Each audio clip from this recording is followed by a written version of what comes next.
تو اللہ تعالیٰ شانہ نے فرمایا کہ میں ایسی قوم مسلمان پیدا کرنے والا ہوں جو بڑی خشوع اور خضوع والی ہوگی، بڑے سجدے کرنے والی نمازی ہوگی، وہ تیری طرف ایسے جھکیں گے جیسا کہ کبوتر اپنے بیضہ کی طرف جھکتا ہے۔ ایک اور روایت میں حجر اسود رکن یمانی قیامت کے دن ایسے حال میں اٹھیں گے، ان کے لیے 2 آنکھیں اور 2 زبانیں اور ہونٹ ہوں گے جو ان کے لیے وفا کی گواہی دیں گے۔ جنہوں نے اس کو بوسہ دیا ہوگا، یعنی اس بات کی گواہی دیں گے کہ ان بوسہ دینے والوں نے اقرار پورا کر دیا۔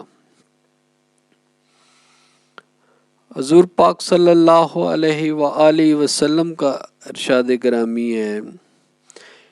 حجر اسود جب جنت سے دنیا میں اترا تو وہ دودھ کی طرح سفید تھا اور آدمیوں کی خطاؤں نے اس کو کالا کر دیا۔ آدمیوں کی خطاؤں نے اس کو کالا کر دیا۔ حضرت ابن عباس رضی اللہ تعالی سے روایت ہے کہ حضور پاک صلی اللہ علیہ وآلہ وسلم نے فرمایا کہ حجر اسود جنت سے اترا ہے، دودھ سے بھی زیادہ سفید تھا، آدم کے گناہوں نے اس کو کالا کر دیا، اس کو سیاہ کر دیا۔ ایک اور حدیث میں ہے، حجر اسود اور مقام ابراہیم جنت کے یاقوتوں میں سے ہیں، اگر مشرکین اس کو چھوتے ہیں تو جو بھی بیمار خواہ کیسی ہی بیماری ہوتی ہے اس کو چھوتا ہے تو تندرست ہو جاتا ہے۔ مطلب کہ حجر اسود کو چھونے سے جو بھی بیماری ہوتی ہے وہ حجر اسود کے چھونے سے ہمیشہ ہمیشہ کے لیے ختم ہو جاتی ہے۔ ایک اور روایت میں حضور پاک صلی اللہ علیہ وسلم نے فرمایا، حجر اسود جنت کے یاقوتوں میں سے ایک سفید یاقوت ہے، مشرکین کے گناہوں نے اس کو سیاہ کر دیا، قیامت کے دن احد کی مثل اٹھایا جائے گا اور گواہی دے گا اپنے استلام کرنے والے کے حق میں اور اس شخص کے حق میں جس نے اس کا بوسہ لیا، اور اہل دنیا میں جس نے اس کا بوسہ لیا، اہل دنیا میں یہ اس کے بارے میں حجر اسود جو پتھر ہے وہ گواہی دے گا۔ ایک اور حدیث میں ہے کہ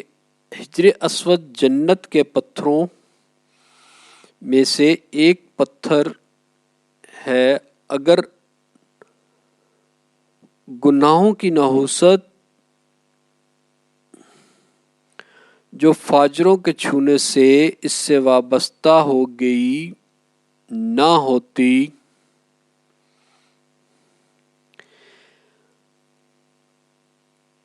جو اندھا، کوڑی یا کسی اور مرض کا بیمار اس کو چھوتا تو وہ تندرست ہو جاتا۔ بیماری سے شفا۔ ایک حدیث میں ہے، حجر اسود کے پتھروں میں سے ایک ایسا پتھر ہے جو بے حد سفید تھا، اگر مشرکین کی نجس ہاتھ نہ لگتے تو بیمار خواہ بیماری کیسی خطرناک کیوں نہ ہو، اس سے چھوتا تو شفا یاب ہو جاتا۔ حجر اسود کی اس قدر فضائل ہیں اور اس قدر اس کی برکتیں ہیں کہ سبحان اللہ، ہر وقت اس کی عبادت ہو رہی ہے، ہر وقت اس کے استلام ہو رہا ہے، ہر وقت اس کا چوما جا رہا ہے۔ اور حضور پاک کا یہ پسندیدہ عمل جو کہ وہ حج کے دوران بھی کرتے تھے، اور ہم تمام مسلمان حج اور عمرے کے دوران اس کا کرنا، حضور پاک کی سنت پہ عمل کرنا ہم مسلمانوں پر فرض ہے۔ اللہ تعالی ہم سب کو آسانیاں بانٹنے کی توفیق دے اور ہماری زندگی میں آسانیاں دے۔ امید کرتا ہوں کہ آج کی ویڈیو آپ کو پسند آئی ہوگی۔ اگر آپ کو آج کی ویڈیو پسند آئی ہو تو لائک اور شیئر کرنا ضرور کیجیے گا۔ انشاءاللہ